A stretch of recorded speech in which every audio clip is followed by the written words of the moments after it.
Ladies and gentlemen, brothers and sisters, friends, enemies, and comrades, I hope you're doing well wherever you are. This is Ken the Revolutionary for another session. Karibuni, karibuni, karibuni. Hope I'm not too loud. I don't know how my mic is. I don't know if I'm clear or not, but we'll figure out later if my mic is on point or not. But karibuni sana, ladies and gentlemen. It's a Sunday. We are hopping into Monday. So I hope you had a nice Madaraka, safe Madaraka day.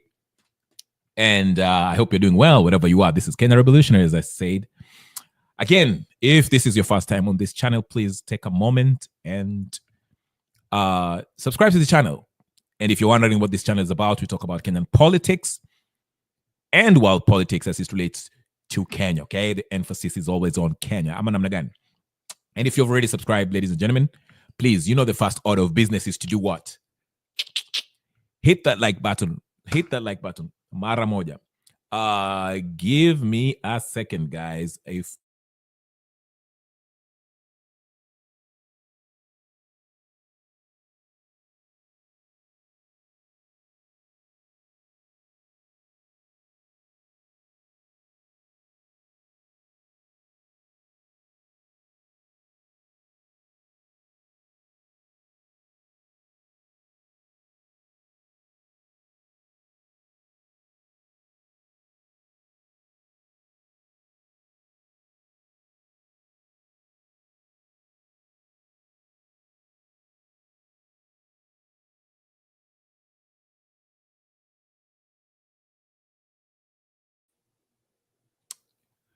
All right, poleni sana. All right, karibuni.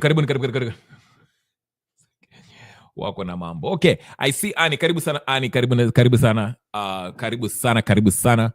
Hit that like button, Ani. You know the first order of business, as I say. Karibuni. We'll just talk briefly about what's happening, what happened, what transpired today. Nothing really special, but hey, it is what it is. Ama namna gani? Karibuni sana. All right. We shall talk about what happened in Homa Bay. Then the updates on Rose Njeri, who was arrested yesterday. Remember that young lady who created a link where it takes you to a already made, email thing that you can send to your local parliamentarian representative to reject, the finance bill. She was arrested. She's still being held at Pangani police station, I believe. We shall delve to that. Guess who went up there to protest for her release?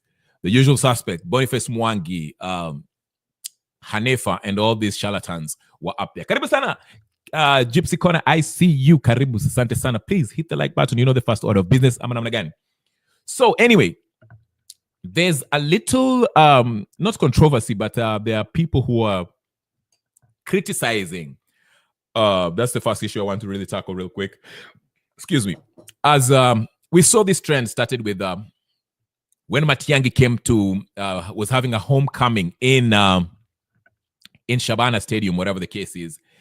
And people, the day before, the eve of the D-Day, watu walikusanyika, people were making their way to Shabana Stadium overnight, spending their night overnight in the stadium because, they let people in there. Some people say, they were shipped in there or whatever the case may be. But anyways, people are let in Shabana Stadium, awaiting the great homecoming for anaitwaje Matiang'i. So after that, everyone was, there was a lot of talk of, Matiang'i being a formidable opponent to President Ruto. And people are saying, Matiang'i akona numbers. The stadium was overflowing. It was full to the capacity. Hata nje watu walikuwa nangoja. So I think this time when Ruto went to Homa Bay, he wanted to make sure of flex his muscle, because this is all about flexing, showing that you have followers. So Ruto, when he went to Homa Bay, the same thing happened. They kind of had let people get into the stadium night before the D-Day, and we saw pictures of people of Homa Bay spending the night laying down on the floor Alala just to wait for the great speech of Ruto and Raila. So there was criticism coming from some quarters of this country where, politics in Kenya, unfortunately, some people always try to ethnicize the politics of this country. Watu walikuwa nasema, this silly Wajaluo, look at them, they are worshipping Raila, they are doing this, which is fine. I mean, I'm not saying it's fine to worship Raila. I'm just saying that I understand the criticism. But, there was the thing is that the hypocrisy here is that there was no one say the same thing when, Wakisi were spending the night at Shabana Stadium awaiting their tribal chieftain to make a comeback, okay, to make a speech or whatever the case may be. So there's no difference between these two events. So I like what one person said. I forgot his name, is an influencer. I'll play his video later, a little bit later, when he made the point that, instead of pointing a finger at each other saying, wale Wajaluo, they've been brainwashed into worshipping Raila, wale watu wa Central, they've been brainwashed into, listening to Gachagua, watu wa Ninio Kisia, Bagusia, worshipping Matiangi. Instead of this nonsense, he basically mentioned that the problem in Kenya is poverty. That's our enemy, poverty. Poverty is what makes people do things like that, okay? Mnaenda kusimama, I don't know how many hours in the sun waiting for gorogoro ama gunia ya mahindi. You spend the night in a stadium, Homa Bay Stadium, waiting for Ruto to come give a speech. Alafu probably utapewa shilingi 200 or 527, whatever the case is, maybe, what the amount may be. This is because, this is the system that this political class want. They want you to be so poor, the disparity between the poor and the rich, the 1% who are up there.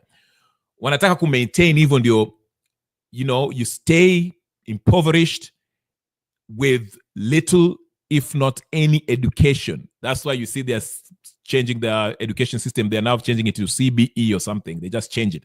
That is what they want. So that if you are uneducated and you don't have, meaningful employment or ways of feeding yourself or, gaining any kind of income, you're obviously going to take the opportunity. If Raila is coming to your village to give a speech, you'll be willing to spend the night to wait for him so that akutupie kitu kidogo, tokenism as we call it. So in both cases,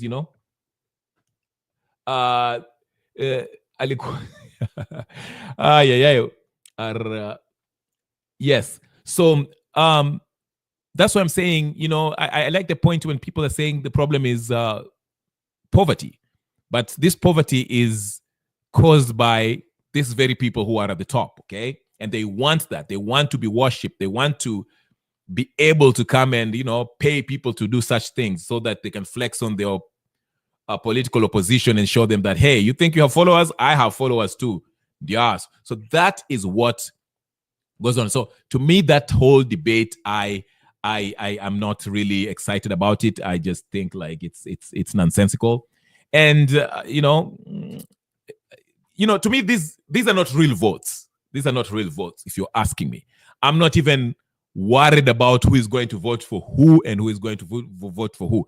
Because, like I say, this election is already imeshapangwa. So just wait for the post-election matamshi, what will happen after this post-election, whether you Kenyans will decide to unite and fight the system, the rigged system, the corrupt system, or you will buy into the narrative of the Wamunyoro versus Ruto and his conman side, na mwanze vita za kiukabila. So that's why to me, hii mambo ya watu kusema sijui mara hivi, it's kind of, it doesn't make sense. It doesn't make sense. But anyway, so let me start by playing this video by this guy who actually highlighted this thing. I like the fact that he reminded Kenyans that we are seeing this hii mambo ya treat these political leaders as cult figures, okay? Demigods, We are doing that. People are doing that because hawana namna. So if they have an opportunity to make a few bucks here and there by going and clapping for one time or whatever you want to call him, and Raila, why not? Okay, so we have to understand the dynamics of our politics. All right, so let me start by this video and just highlight this. Of course, my computer is super slow, but while I do this, please take this opportunity to like the video, subscribe, share, like, comment, and do all the good stuff as we get started. Tutaongea na nitaweka link. Ukitaka link mtawawekea link leo. Mkitaka link nitawawekea link mnataka link nitawawekea link. Hata kama naona ani mnawashawasha huko kwa comment section, sijui ni muingize leo kama ataingia. Simple as that. If you go to international schools, hakuna mtoto wa Mkikuyu, hakuna mtoto wa Mjaluo, hakuna mtoto wa Mkamba. Pull it. Tuanze ndio tujue maneno vile inaendelea hapa. Hebu. I have seen Kenyans condemning people of Luo Nyanza, and especially Homa Bay, how they are backward na ati ni wajinga wanaenda kulala kwa stadium badala mtu alale kwa nyumba just because of Madaraka Day. Whoever is condemning them, you are the one who is backward, because you don't understand the enemy here is poverty. Hakuna mtu mwenye ako na nyumba yake mzuri, kitanda yake vizuri, ataamka asubuhi akule breakfast na familia yake vizuri, anaweza fanya ujinga ya kwenda kulala kwa stadium. All those people are the poor people who don't even have comfort sleeping in their own homes. Somebody told them that ukienda huko upate kiti, maybe you'll be given 3,000. Ukikosa kiti, maybe you'll be given 1,500. They are sacrificing that because of those tokens. I want to ask you, what is it different from our mothers in Mount Kenya who are being lined up in a scorched sun the whole day to be given one gorogoro ya maharagwe? One gorogoro ya maharagwe. Wa mama Mount Kenya wanapanga line asubuhi mpaka jioni wapewe gorogoro moja ya maharagwe. What is it different from the video I was showing yesterday of the leaders in Western Kenya wanadanzia Farouk Kibet for a token? What is it different? Nini different na hiyo vitu zote? If you look at the denominator, it is poverty. And Kenyans, you are fighting against yourself, not knowing the enemy here is poverty. What people of Luo Nyanza are going through, they are going through in a different way ya kulala kwa stadium. What people of Mount Kenya are going through, they are going in a different way ya kukaa in the scorched sun the whole day wapewe gorogoro ya mahindi. The same way Western leaders are dancing for Farouk to be given something. Poverty. Kenya hakuna kabila mbili. And people Wakikuyu wanasema Wajaruo ni wajinga wanalala kwa stadium. Uko kwingine Wakikuyu wameanza kukua pua, wanapanga laini kupewa marago gorogoro ya maharagwe. Kenyans, you don't understand this game, my friend. You will not get it. You will not get it. You should feel pity because of those people. You should feel pity because of their counterparts in Mount Kenya wakipinga laini kupewa gorogoro ya maharagwe. You should feel pity for those leaders who are dancing wapewe token. You should feel pity for your country, because even our Gen Z and millennials, we are losing the mandate. The mandate was to liberate this country, but now we are going back to the issue of tribalism. Saizi hii kabila inajifanyaga, hii kabila inajifanyaga, hii kabila ni wajinga, hii kabila ni wajinga. The game that they wanted us to play, now we are playing it perfect. Ile game walikuwa wanataka tucheze, sasa ndio tunaicheza proper. My friend, we are not coming out of this with this kind of mindset from Kenyans. Ukienda Mathare primary, you will not understand, or you will not even differentiate a child of a Kikuyu, a child of a Luya, a child of a Luo, a child of a Kamba. Wote ni watoto wa maskini. Simple as that. If you go to international schools, hakuna mtoto wa Mkikuyu, hakuna mtoto wa Mjaluo, hakuna mtoto wa Mkamba. All are children of rich people. You will not understand these things. We are suffering and the game is being played on our back. Tumetoka sasa from hakuna employment Kenya, industries are closing down, and now we are going even to the basics. Vitu ambazo ungewahi fikiria, ati hakuna sasa pesa ya exam. Mnakuwa adjusted to mediocrity and to the poverty of unimaginable levels. Pole pole. And within 2 weeks, Kenyans will come comfortably. Kujua kumbe it's okay kama kuna pesa za exam. Tunatoka hapo, tunaenda sasa hakuna vaccine. You're being adjusted, pole pole. And very soon, Kenyans will come into realization, it is not a must, kukuwe na vaccine hospitali. Mtoto anaweza zaliwa akiwa mzima, na in future, apooze. Haina shida, there's no problem with that. You are being adjusted to nonsense. And I told you, the issue is not Ruto must go. Ruto represent all the vices. Ruto represent all the oppression. Ruto represent the system. It is all of these people must go home. All of them must go home.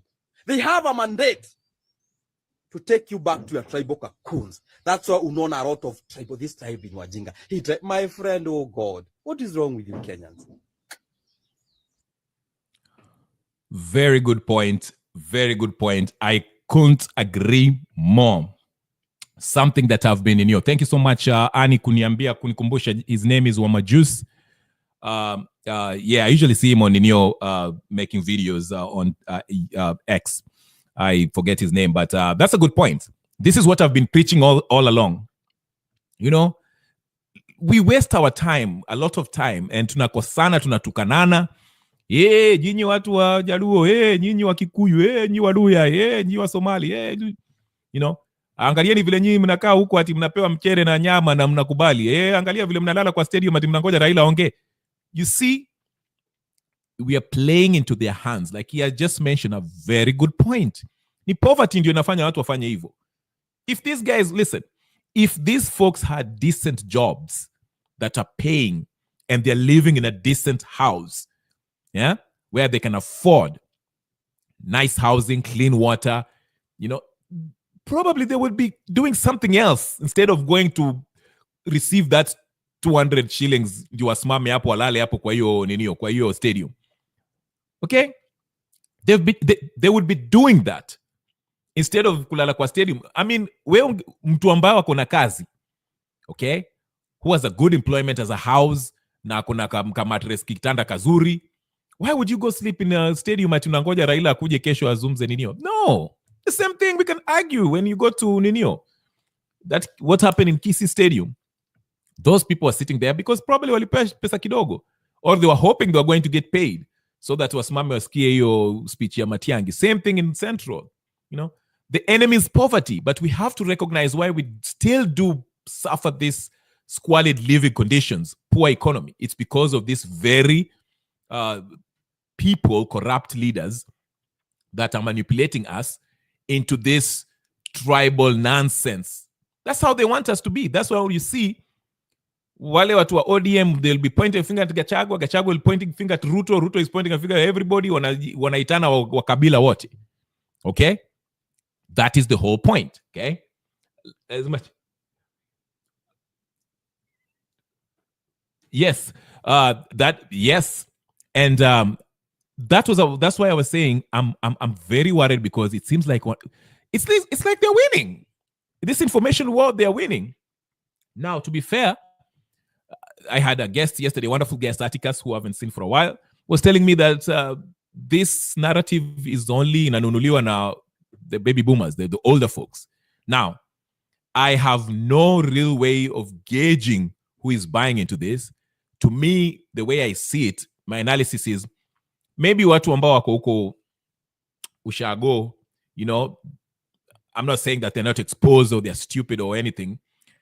I just feel like they're still audio are most likely to buy into this. But even so, the younger folks, I don't think they're buying into this ukabila, because even if you go deep into Nyanza province, uko ndani, Luo Nyanza, they understand that Ruto is driving this economy into a ditch. Not only that, he's not good for Kenya. He needs to go. Easy extrajudicial killings. They see that on the news. They see that on their X. They see that people talking about it. So they're not stupid. They know what's happening. But like I said, an empty stomach, itakufanya ufanye vitu ambao you might not do if you are full. Same thing with the, people of Central. Even though, the general feeling in Central Province is, there's like huge anti-Ruto sentiments. But ndio maana hata Gachagua anawaambia Ruto akikuja hapa, make sure muende mkachukue hiyo 2000, mkule muangalie mumpigie makofi, then go home.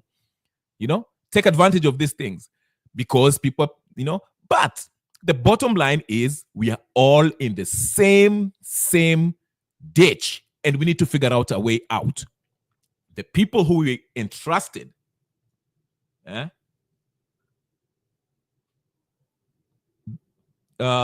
people who we entrusted to get us out of this ditch are letting us down, and they're taking advantage of us.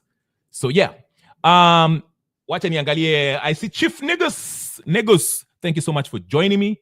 Wacha niangalie anasema nini. I want to hear more and see more.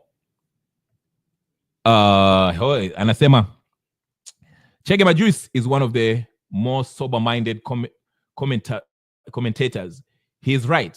We are being manipulated to feel morally superior to each other. Absolutely.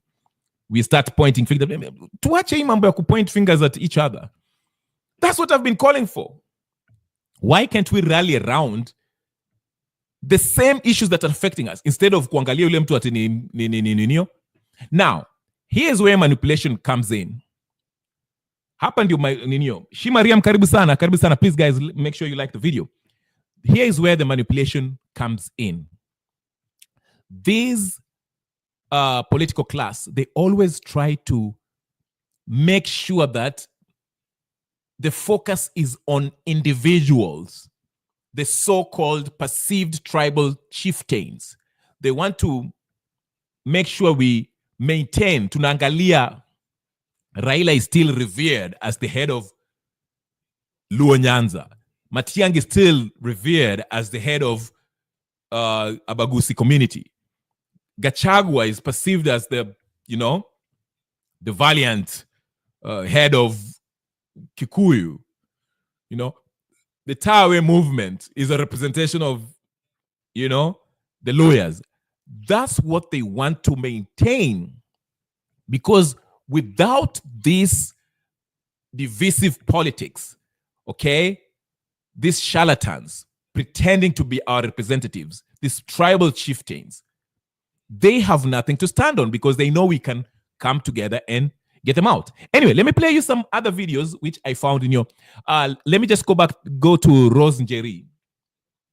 I want to focus on Rose Njeri kidogo. Ama namna gani? Let's focus on her. Because I think she had a wonderful... she had a wonderful post regarding the finance bill. I'm a little bit disappointed. Every time I see Boniface Mwangi and Hanifa, every time they go ati wanajifanya ati wanataka kutetea mtu, I just start feeling like this thing is a sham. That's why, these guys are a sham. In fact, when I saw Boniface Mwangi in that your gate here, Pangani police station, I was just like, kwani ujamaa ameshatibiwa? Because last time we saw him, he was in the hospital. It was a week ago when he was in the hospital and he was complaining amekuwa tortured. Mtu kikuwa tortured unaponanga haraka hivyo, hata within 1 week uko kwa maandamano wengine, unaenda kuninio.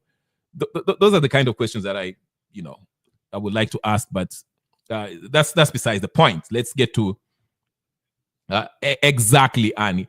People like Boniface Mwangi, they just take advantage of the situation. Anataka kujieka in the center of everything.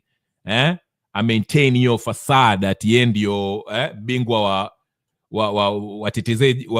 wateteaji wa ninio wa wanyonge, but in real sense he is not. Okay, but anyway, I want to go to Njeri, Rose Njeri, what she posted, the things that were on the finance bill, and even Wamuchomba today made a short video saying that this finance bill is actually more draconian, worse than the last year's finance bill 2024.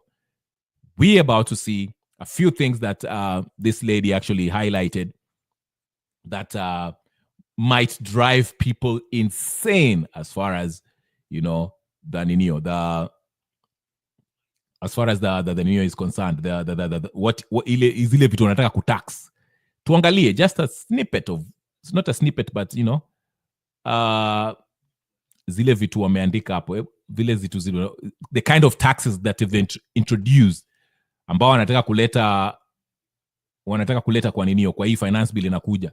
Let's just review it very quickly, alafu we discuss it. Ama namna gani? Haya, let me ninio. Sawa. Gypsy anasema Boniface Mwangi the ambulance chaser. Okay, let's just take Renio. To be fair enough, I haven't Renio, but I'm just going to look at what zimekuwa Renio, the issues that have been highlighted as items that are going to be, that are proposed in this Finance Bill 2025-2026 fiscal year. Ndio hiyo, acha tuiangalie vizuri. If I can only, can I expand it anyhow? Mnaiona vizuri? Hebu nitoe hii comment kidogo alafu tuiangalie. I hope we can be able to review it ndio tuone maneno vile iko hapa. Sawa. Haya, hebu tuangalie. Sawa. All right. I hope you can see the screen, ladies and gentlemen, brothers and sisters, friends and comrades. Can I expand it? Let me try expanding it. Ndio hiyo najaribu kuexpand. Mkae mstari wa mbele jamani. For all those of you who are watching, ukiwa X hebu vuka huko ninio in YouTube na like video mara moja. Mkae mstari wa mbele. I'm the executive host.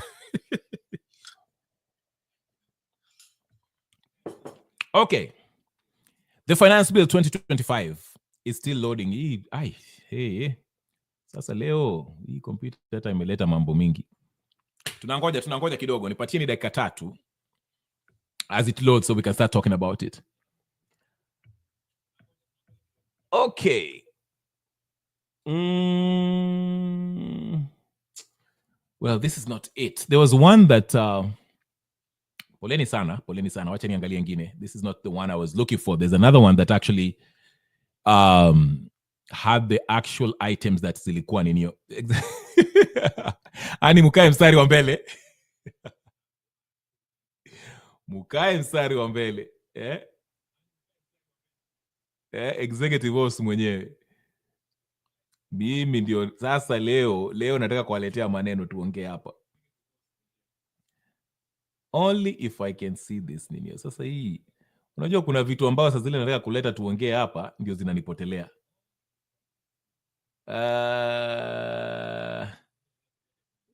Hebu tuangalie. Ai. Dang it. All right. Ama niende kwa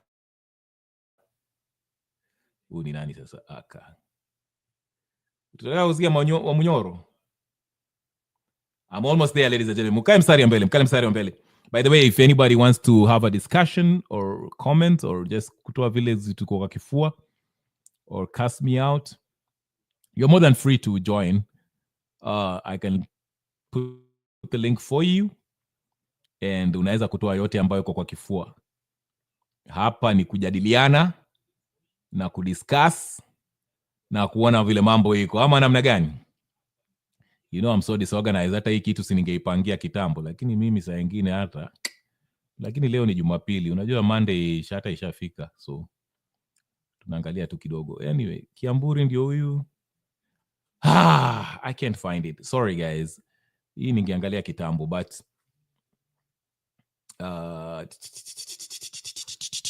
anyway, I just wanted to highlight the main issues as the kind of taxes that have been introduced.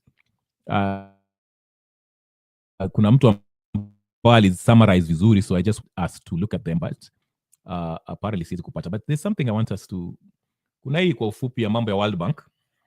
Tafadhali, muzidi kulike.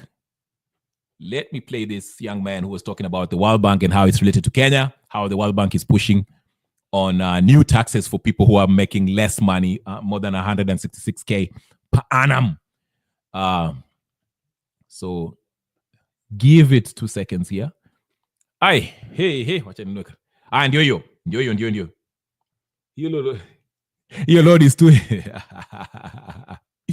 Yes. No, I just have a slow Ninio. It's a slow, what do you call it? It's a slow thing. That's why it's it's an old ninio natumia hapa, so muni bear with me, tutaiweka hapo mara moja, ngoja tu inio. But yeah, anyway, the whole point I'm trying to make, ladies and gentlemen, brothers and sisters, is that by now, like yesterday I mentioned, by now I feel like the focus should be, again, the emphasis should be on 633 shillings are likely to pay less taxes if a proposal by World Bank is adopted by the government. The Bretton Woods Institution, in its public finance review, proposed changes to Kenya's personal income tax by adjusting tax bands that determine how much payee is paid. The proposal suggests that Kenyans earning 24,000 shillings monthly to continue paying 10% payee, Kenyans earning between 24,001 shilling and 32,333 shillings to pay 15% payee, down from 25%, Kenyans earning between 32,334 shillings and 166,663 shillings per month to pay 25% payee, down from 30%. But the proposal suggests that Kenyans earning above 166,664 shillings should pay more taxes. So those earning between 166,664 shillings and 500,000 shillings should pay 35% pay, up from 32.5%. Those earning between 500,001 shilling and 800,000 shillings should pay 35% pay, up from 32.5%. And lastly, those earning 800,000 and above monthly will likely see their pay increase from 35% to 38%. The World Bank says that if these changes are implemented, low-income earners would take home more money, and it will make the tax system more progressive. Additionally, the World Bank warned that the Social Health Authority may collapse due to poor funding, as most informal workers in Kenya don't pay into the Social Health Insurance Fund. Instead, the institution recommended that Kenya should focus on formal workers and directly support poor and informal workers. The institution also recommended that Kenya should introduce a carbon tax on fuel to boost revenue and curb climate change. This could, however, lead to higher fuel prices if implemented. The institution also recommended a 2-year hiring freeze in government, except the education sector, to manage the growing wage bill and allow for a review of compensation structures. Money254.co.ke has written these and more money news. Click the link on our bio to learn more. Aya, meskia. IMF inaambia Ruto wakuwa na government freeze. Hey. Na mambo wengine, taxes zitazidi kwa. Ndio maana nilikuwa natafuta the neo somebody tu leo sijui leo hii computer nayo imeleta mambo mengi. Sasa I wanted us to actually look at this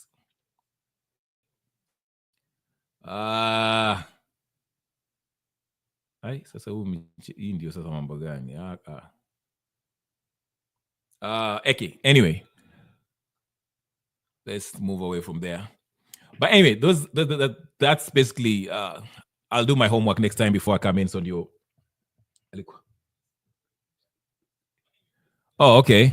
Yeah. I have no idea. But I wanted to go deep in on Rose Njeri, this thing. Like I said, the whole idea of Boniface Mwangi, you know, akienda hapo kumshangilia Boniface Mwangi and Hanefa and the other charlatans, it just makes this whole thing lose its credibility. It raises some questions. Staki kusema kile tunataka kusema, but I'll just wait to get more information. But I'm starting to have my own suspicion about this whole Rose Njeri stuff. But anyway, ladies and gentlemen, it's been 34 minutes. my news are not hii ninyo yangu iko na makasoro, but there's something. Wacha tusikie ninio ile vitu ilifanyika leo. Muliona Kindiki huko Homa Bay? I didn't even know Kindiki yako Homa Bay, but tusikie Conman gave a speech in Homa Bay. I don't know what they were talking about. Mulikuwa huko? Muliona hiyo maneno? Ngoja kidogo tuangalie. My video is all right. Run it. Kindiki take over. Tusikie anasema nini? Ukono one.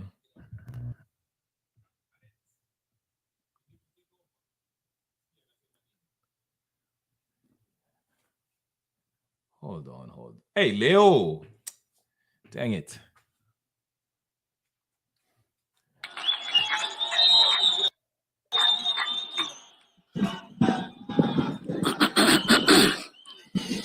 Your Excellency, before I invite you,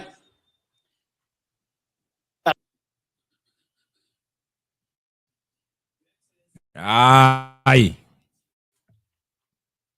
Leo kuna kisirani. My videos are like tripping.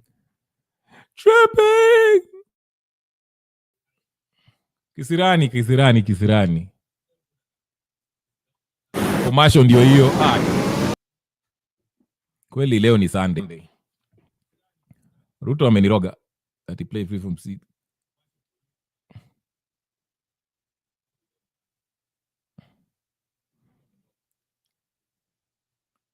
All right. You know what? Ikai. Okay, anyway. Yes, it seems like I've been hacked. Unajua wale watu wetu wale kuna watu wengine wako na mauivu ndogo so but anyway guys, my vifaa vangu hazifanyi vizuri, so I'll just stop it here. Anyway, do me a favor, tomorrow is Monday, tutarudi kwa kazi, so do me a favor, like, subscribe, share, comment and do all that good stuff. I want to take a special shout out some special people up here.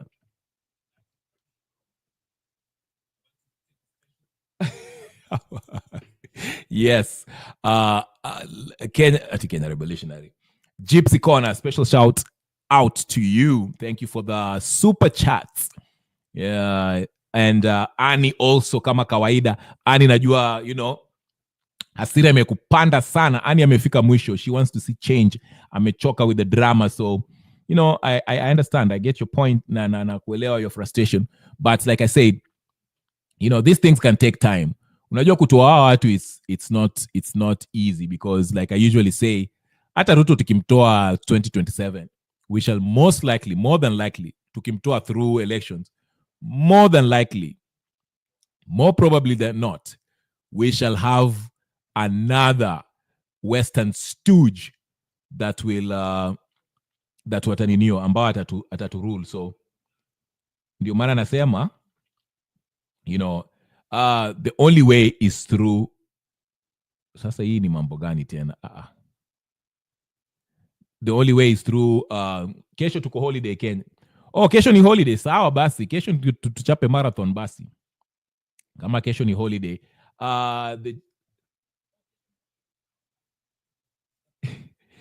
Yes. Gypsy, I'm telling you. Kuna watu wengine, yani kuna watu wengine, and let me not get into that topic. Any topic. Some people wako na uchungu sana. Wako na uchungu. They do not want, you know, they do not want, they're not happy if they see, you know, kama channel zako zina grow na zao wanaona kama they're kind of stagnant, ama wanaona wanakufikie, or whatever the case is. So these are things that are there, but what they fail to understand that one day mnamwona, one day I haven't seen you for a while. Umepotea wapi one day? I am glad to see you. But like I say, there are some people who are like wakona jealous za ujinga. That's why you see them, they're hacking, wanajaribu kusubvert slowing down your internet, your viewership, and all that stuff. They don't see the big. Let me tell you a big story. Let me tell you a short story here. It's not a short story, but it's a short story. I used to, back in the day, in Mutembei days, when we used to have these discussions, I was very anti-ODM Raila Odinga because I saw the conmanship after 2017. And hey man, listen, this guy is like, ujamani conman. Na kulikuwa watu na uchungu. I used to be, wanatutoa nje hata ukisema mambo conman, ujamana tu con. Years down the line, the same people, after they realized that they were being conned by Raila Odinga, now they're seeing what I'm saying. They're like, oh, you know what? I used to think you're just an asshole. Umechukia Raila. Now we see what you're seeing, But those days walikuwa to kick out of their platforms and all this stuff because of hiyo uchungu wako nayo. And it's the same thing now. Now Ambia, you are perceived tribal chieftain or political leaders or representatives, the person that you adore, that you think that can actually revolutionize this country. They're nothing but pretenders. Okay? Na tunawaambia and we are calling them out. So unashikwa na uchungu, unaanza kuhack watu, unaanza kuslow down people's viewership or whatever the case is because uko na uchungu yako. But in your little brain, you don't see that. Okay? By getting rid of your the conman that you actually adore, your political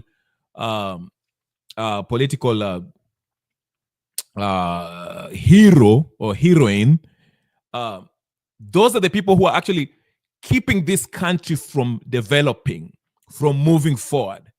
So we, as people who would like to see this country prosper, we expose these people regardless of whether they come from our community or other communities or whatever.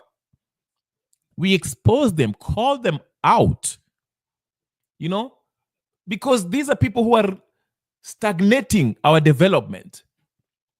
Why should we spare them?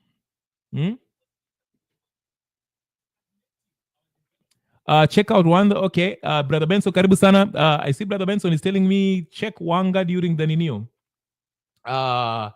What did Wanga say? Let me play Wanga. I think I had what's happened to Wanga? Karibu sana, Brother Benson. By the way, guys, if you have an opportunity, Brother Benson also have a channel. I think you know by now. A wonderful channel where they have political discussions. Do not hesitate. Go to his channel. And is they have a wonderful panelist there, Makobura and Miguda, and of course Brother Benson himself. They do have a wonderful political channel where you can go listen, and especially now that we have all these things that happening in Homa Bay and all that stuff, they are really knowledgeable about this area and the politics around that area and politics in Kenya in general, and they'll give you the inner ile siasa ya ndani regarding of what's happening there. So go to their channel and make sure you subscribe, share, comment on what's happening on his channel. So please, during Were funeral, what happened in his Were funeral? Let me see what's happening. Okay, let me search it and see. My computer is I bought this computer in 1965, so it's super slow, but we'll let me see what Brother Benson is talking about. Wanga in you said Wanga in Ninio.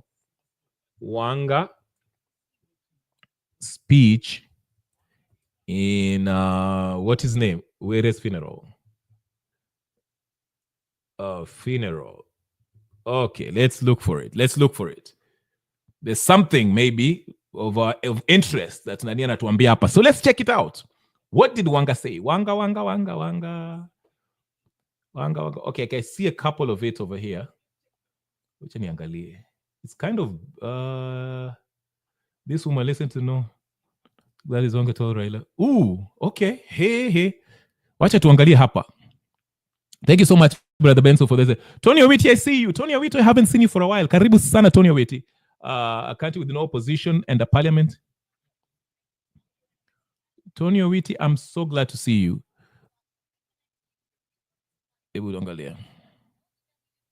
Hold on, let's play this Wanga's speech. Ni kama Wanga alisema kitu alichoma kidogo. Tafadhali do not hesitate, like the video. Hi Green, I haven't seen you for a while. Karibu sana pia wewe. Let's see what Wanga said in that funeral. Maybe she said, it's like she tuangalie, tukae mstari wa mbele. As our friend in Shakahola used to say and says. All right, let's play Wanga. If only my computer will agree to play Wanga. Because like I say, this computer was bought in 1965. Slow, but we shall be patient. By the way, as you join, ladies and gentlemen, please do not hesitate to like this video. Like this video. Like the video, subscribe, share, comment, and do all the good stuff. Just like I said, again, as we have a wonderful guest also, Brother Benson, in the comment section, go to his channel and subscribe, share, like, comment, and do all that good stuff. Wonderful political analysis on that channel and more. So let's listen to Gladys Wanga. You should compare the speech. Let me see here. My comments inaingia hapa. Principal Kaur, hata pia namuona kupitia Kaur. Like headache, toothache, muscle pain. And Sasa hii, na hizi maninio nayo. Yeah, bear with me, ladies and gentlemen. Bear with me. Hizi commercial na mambo mengine tutangoja ngoja umiza matumbo. But let's see. While patience here. Aya, wacha nisome hii maneno inaingia hapa. Naona mambo kali hapo. Unajua Ani akiko hapo, Ani na wewe pia sijui unachomanga. I'm finally released from pain. Unachoma kweli. Ay. Try Panadol for fast and effective. Hold up. Wait a minute. Wacha tuangalie. Relief from strong pain. Now available at an affordable price. If only I can get this radio to play. Welcome to Boma Mabati Factory, the 2024 award winner in roofing solutions. All our products come with warranty and are KEBS certified. Be part of our many satisfied customers by visiting us to enjoy great discounts. Boma Mabati Factory, Mabati Poa. I don't know why we have these commercials that are driving me crazy. And we need 2 Royco cubes because iron gives you strength to skooma yourself to be. I have no idea what's happening, but all right, I'm trying to play Wanga's video because I've been told Wanga said something very, very, she was a scathing speech that probably was directed at Raila Odinga, I see here, at the burial of Ongodo Were. So I'm trying to see what she said exactly. Like I said, meanwhile, let me read this comment. Karibuni sana. Ay, Leo my. Nani anasema what's the name? Asante sana.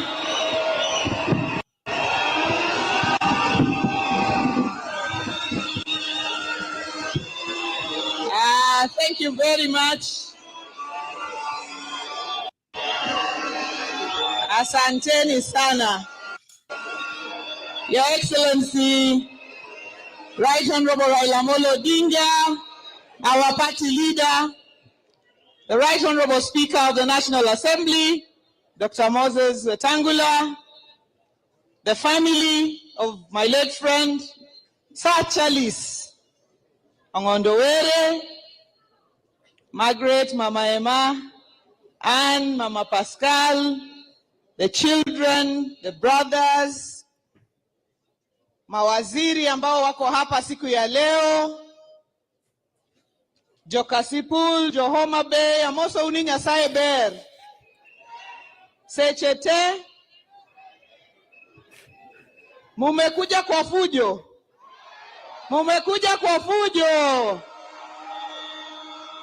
Na nikisema ODM mara ya kwanza ni tuko tayari. Mara ya pili ongeringo. Mara ya tatu pindra. ODM. ODM.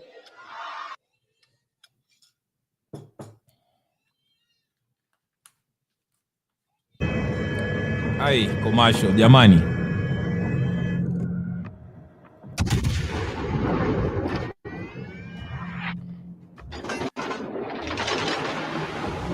All right, patient. This sucks. We've destroyed an enemy cruiser.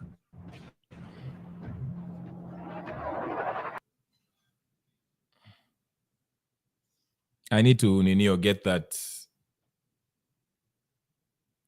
premium, YouTube premium, niwache kupata hizi manini. Like the video, ladies and gentlemen, brothers and sisters. Your Excellency, Prime Minister, allow me to recognize the Council of Elders of Homa Bay and the rest of the region. Apollo Bwana and your team, tafadhali msimame mpunge hewani. Thank you very much. Allow me to also recognize the members of the County Executive of Homa Bay. Tafadhali msimame. Members of the County Executive of Homa Bay, anybody who works in Homa Bay County Government, tafadhali usimame. Because you have not been recognized, please wave like this. Asanteni sana for the support that you've given. Allow me to recognize Your Excellency, my husband, Wunkayo, George Wanga, Mr. He's here also. He was also a friend of Ongondowere. Thank you very much. Allow me to bring apologies of Waziri Hassan Ali Joho, who also supported us in this function. Mpoke rambirambi zake. Governor of Nairobi, Governor Sakaja, he was with us in church, and he also supported us in a big way. Tafadhali mpoke salamu zake. Governor Gideon Mungaro of Kilifi, who also supported us in a big way. Asante sana. Governor of Kajiado, where Honorable Were lives in Nairobi. Governor Olelenku, who also supported us in a big way. Governor Orengo also supported us and sent his greetings. Governor Anyang' Nyong'o has also sent his apologies. And Governor Simba Arati, with whom we were in Nairobi in church, who has also sent his apologies. I want to say a few things before I invite a few people. We have very few speakers left.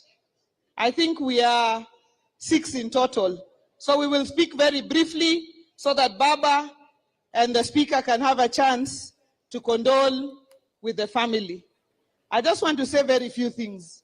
Number one, I would like to say that since the death of Were, I've been a very sad person because he was a very close person to me.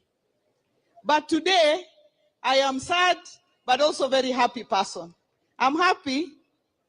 I'm sad because we've lost Were, but I'm happy for 2 things. I'm happy about the way yesterday when we came from Kabunde, na tukakuja Homa Bay, Kindu Bay, na tukaingia Yugis, mpaka tukafikisha Mheshimiwa Were nyumbani. It was in a massive, massive manner. And I'd like to thank our people for doing what they've done to dignify Sir Charles Ong'ondo Were. That made me extremely happy. I'm also very happy today because we have come here, and this room, when you stand up here, is a sea of orange, as was expected by Sir Charles. And we are peaceful, and we are dignified. And some people thought that this place was going to be a war zone. But our people have dignified Sir Charles Ong'ondo Were, and that has made me, as the national chairwoman of the party, a very, very, very happy person. I'm a really happy person as we send off Sir Charles. And Sir Charles, as I used to call him, I'm sure where you are. Ogai Mamilambo, Uonoja chuor nyalango gi nyameru. Kami beteno, angeni mor, muno, omor, ogai mor, nikech wakowe gi nyasi maduong'. Sir Charles was a very, very development conscious person. He developed his people. He lived for his people. He worked for his people. As governor, he invited me here many times on end, not to come for anything else, but to come and launch development projects. Sir Charles, apart from being very development conscious, Bwana Sifuna, ukiangalia branches za chama in the entire country, perhaps the most organized branch of the party is the Kasipul branch, because Mheshimiwa Sir Charles Ongondowere did a good job in organizing the party. Wanachama wa Kasipul, can I see you just waving like this? It is very organized from bottom to the top. And I want to say here that there are people who went to court to stop the election of the party here in Kasipul. Hiyo mambo ya kotini, Banatoni, toa nje, hii Kasipul imalize mambo ya election ya chama, kwa sababu ilikuwa imepangwa vizuri kutoka chini mpaka juu. So that election must be concluded. I'd like to say here that this man we are burying was very quick also to ask for forgiveness. Baba, anytime Sir Charles wronged anybody, he would say, Mama, kanyo, takuwa nguono. And I'd like to say, because of the many, many things that people have said about this gentleman, because I am the leader of this county, I am also his leader in the party, that Sir Charles strived for perfection. He tried to do his best by everybody. But for every leader and for every person, sometimes you fall short. Sometimes you don't meet the expectations of everybody. And sometimes people feel offended by your actions because not everybody can be happy. And I want to use this opportunity on his behalf, because a lot has been said about him when he was not here to defend himself. While I disagree with all those things, in the event that he wronged anybody in this constituency, on his behalf, I want to take this opportunity kuwaomba msamaha, tumsamehe kwa mahali ambayo tulifikiria kufikisha yeye. Mungu amlaze pahali pema peponi. It has been said here that the investigations are going on, and we are very grateful that a lot has happened. And I'm also grateful to the president, because when he was in Migori, he said that the investigations were going to be expedited, and we have seen what has happened. But as everybody has said, we have seen a part of that team, but we want to know the mastermind who called the shot for the murder of our brother, Sir Charles Ongondowere. We want justice for this family so that they can rest and know what exactly happened to their father. Jokasipul, untie. Jokasipul, untie. Jokasipul, be untie. Adwani baba windni untie. Jokasipul, be untie. Jokasipul, adwani monda wachnu. Adwani monda kwau. Ungeni wan pile pile ka wan kato wawacho ni pok waneno Yesu kojuang'owa. Pok aneni Yesu. Nyaka nene pok aneni Rabi. Pile pili kedona. Amina yo pile pili lochona. Sama wasika neno chokore. Yesu ratego simba neno loyogi.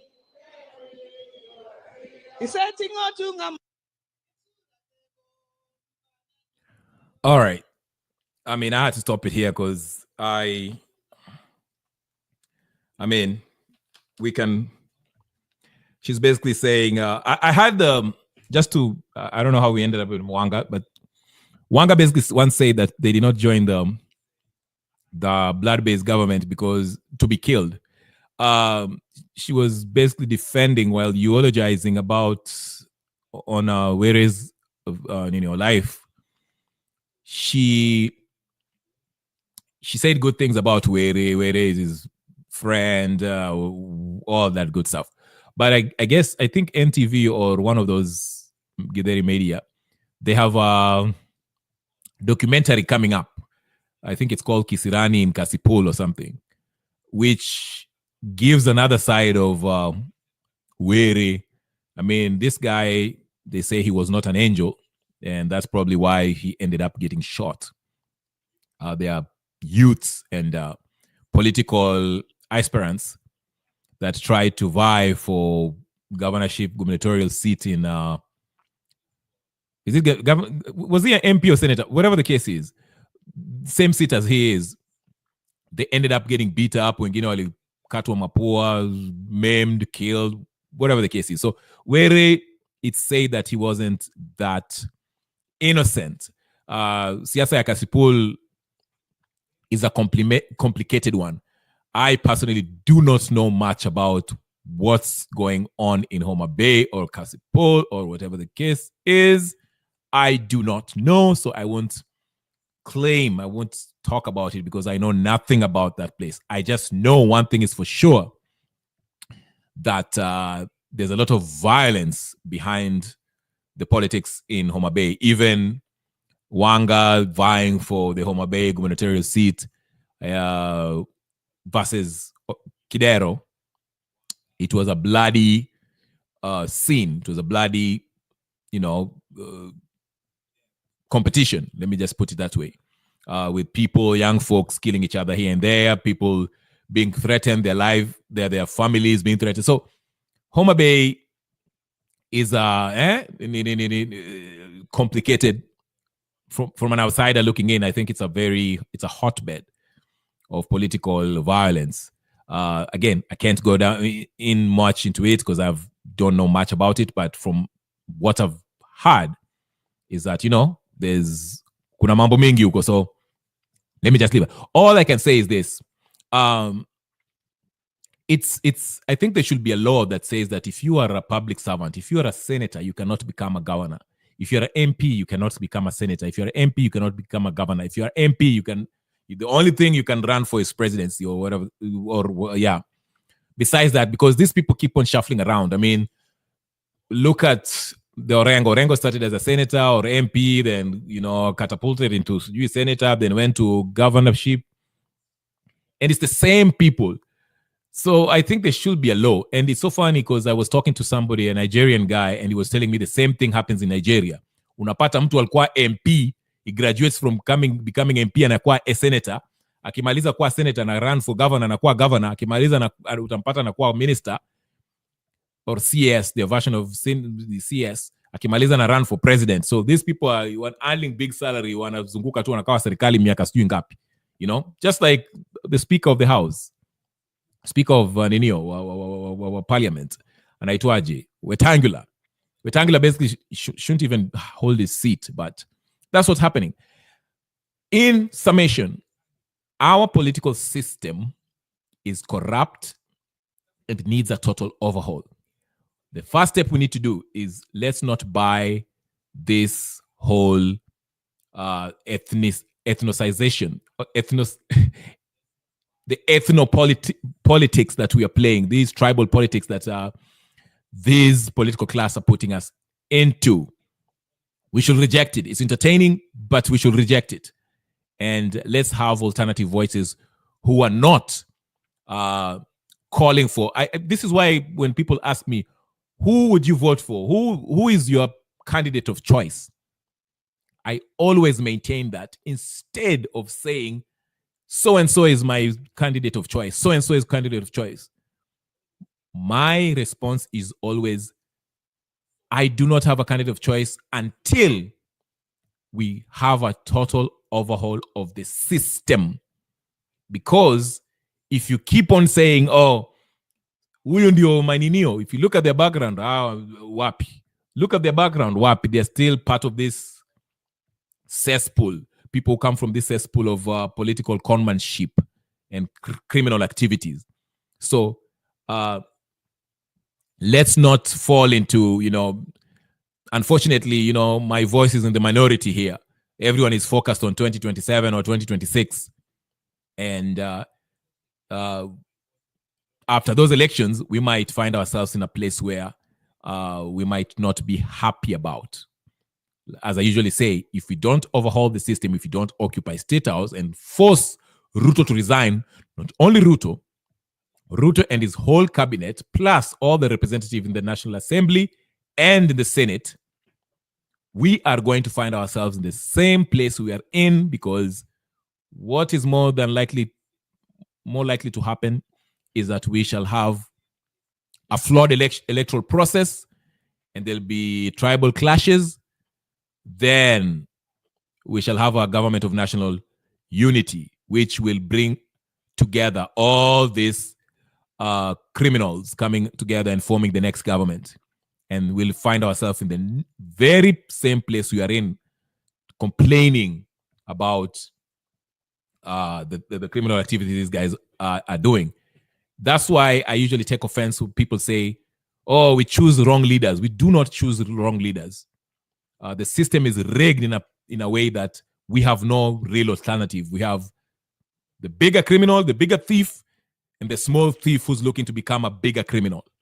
That's the choice which we have, okay? And it was dressed up as, dynasty versus hello, Promise Baraka. Nice seeing you, brother. I haven't seen you for a while. I hope you're doing well.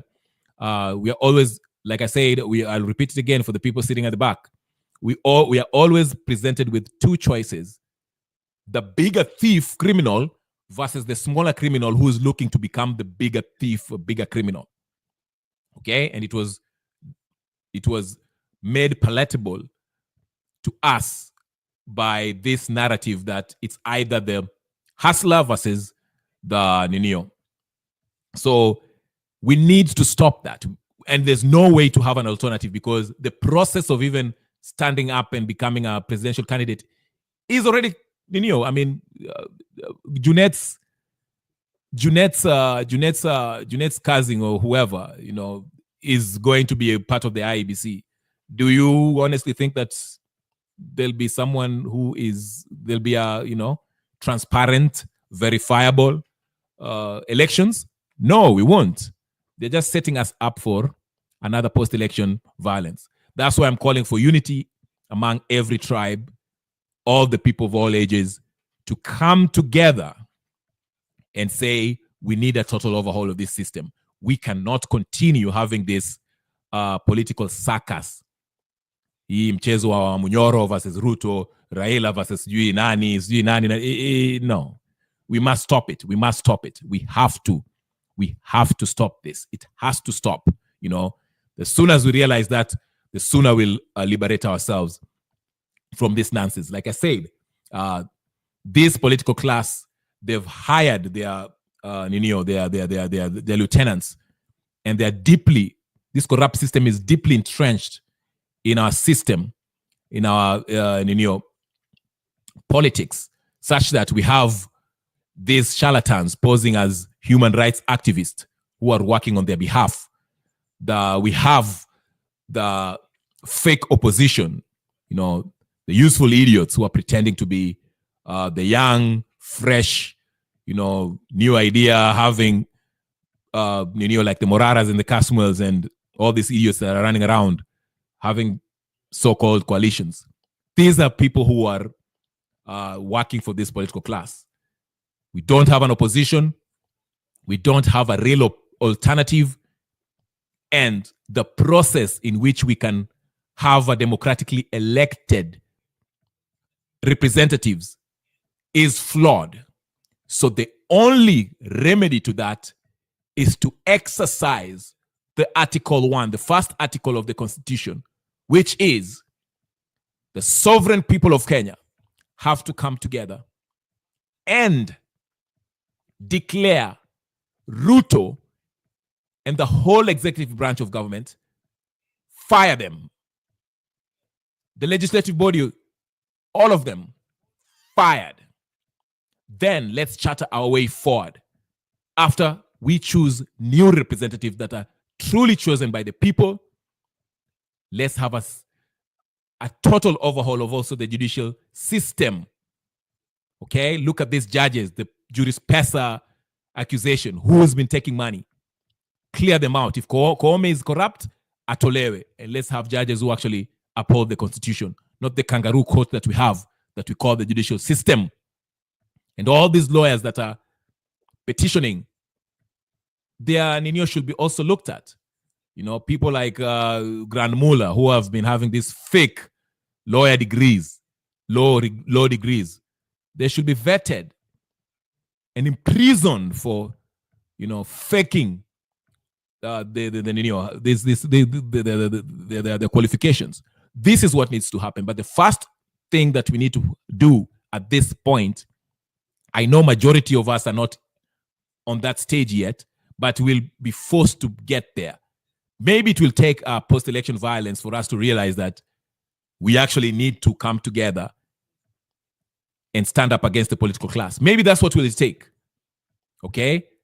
But, you know, the political class have a plan for you.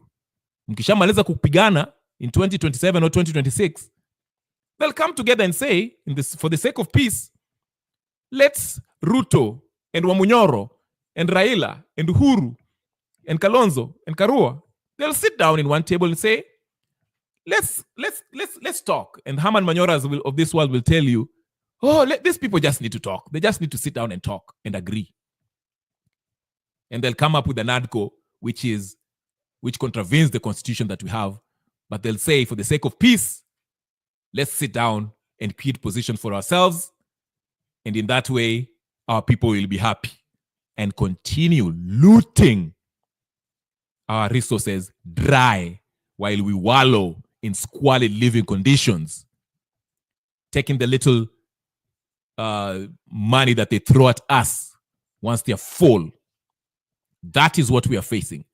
So it is, let's start with this idea, this narrative. Let's start this thing now, wherever you are. If you're in diaspora or you're in Kenya, think about how you can organize, okay, a nationalistic idea, patriotic idea that the Gen Z came up with. Partyless, okay, tribeless, leaderless. The agenda is a total overhaul of the system. Not let's choose so-and-so to be our president. No. The agenda is a total overhaul of the system. Since these guys are not going to respect your views, this finance bill will pass, whether you offer your opinion for consideration or not. They will not consider your opinion. Hata mkienda maandamano, you know what they'll do? Ruto will pull the same thing he did last time. Atajifanya, okay, I've listened to you. Alafu atarudi on the ninio, alafu ataipitisha usiku. And you'll find yourself in the very same place you are. So the only solution is to go back to Article 1 and take him out. Not only him, but the whole the whole legislative system. That's the only way. That's the only way. Any other way is just prolonging this process. But I understand revolutions takes time because we are all not in the same page. Some people still believe Matiang'i is the solution. Some people think Kalonzo is the solution. Some people think Martha Karua is the solution. Some people still think Raila is the solution. So while you still think that, tutazidi kucheza hii nini mchezo wa town itaendelea hivi and will stay in the same goro that we are in.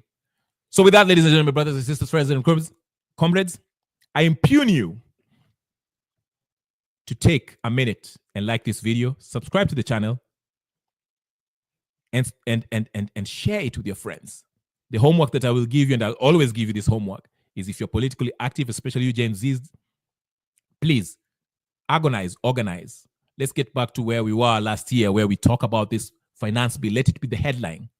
Let the headline be finance bill or Ruto must go. Not only go, but the whole political system must be overhauled. That should be the headline. And not listen to the Boniface Mwangis of this world, the Hanefas of this world, these clowns that are paid by NGOs, George Soros funded NGOs, okay? The Martha Karuas, the fakers that are pretending to be standing up for the human rights, but they're paid vessels to destabilize nations that dare fight for their own economic independence. As I mentioned, Suluhu is trying to get her country out of the Western tentacles. But the West are fighting back by using the Boniface Mwangi and Martha Karua and all these people who are busy and X and social media to demonize her as a brutal dictator, Amin Mama, while the real culprits are these political prostitutes who are willing to sacrifice their intellect for a few dollars, which are worthless, by the way, in order to destabilize countries that are fighting to have their economic independence. This is the kind of fight we are fighting. It's a daunting task. It's a mountain to climb, but we have to do it. Even if it takes us 5, 10, 20, 11, 100 years, it's on and it's on. The wave of African liberation is on. It started with the Sahel nation and it's coming to the east. We don't know if Tariri will join us. We are not counting on him. We, the people, can decide it for ourselves. It starts with the information war. Reject all this nonsense by Gachagua and Raila and Ruto. Let's deal with the issue. Occupy State House 2025. Ruto must step down. Not only Ruto, but the whole political class. Ladies and gentlemen, I won't keep you longer. That's enough rant for the day. I know tomorrow you have work to do and things to do. You'd rather do that than listen to me rant for 1,000 hours. I sound like a broken record, but I will not tire to remind you of what the problem is. Just like Wamejusa Mesema, let's not waste time pointing our fingers at each other, ridiculing other communities, while the common denominator is, the problem is poverty. That is by design, by the political class who take their orders from the globalist. Okay?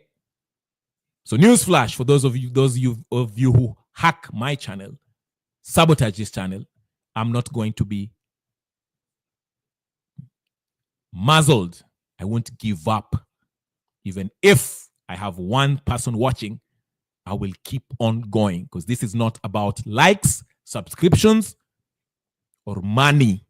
I'm not a billionaire, millionaire of any kind. I'm not bored. I'm doing this because I believe in it. Kenya ni home.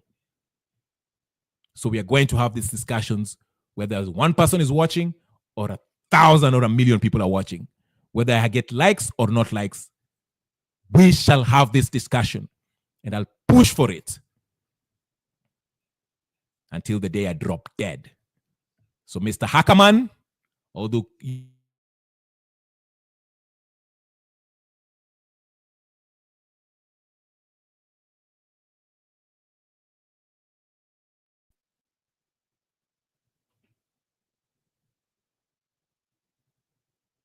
heard me? All right. It's a marathon. Like I said, this is not a sprint. It's a marathon. Ladies and gentlemen, brothers and sisters, friends, and comrades, I will see you later. Share this with your friends so we can build a community and like-minded our country. Like, share, subscribe, and do all the good stuff. I will see you later. Peace.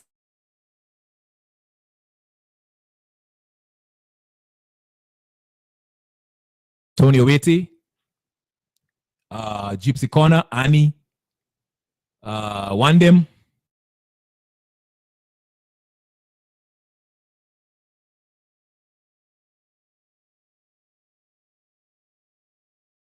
Even know where to start. Okay, I'm already out. Who else? Did I call Annie? And Gypsy Corner also for the super chats. Thank you so much. Okay. And others, and everybody who's watching in silence. Thank you so much. I'll see you guys later. Peace and blessings. I'll see you tomorrow. I'm out. Peace.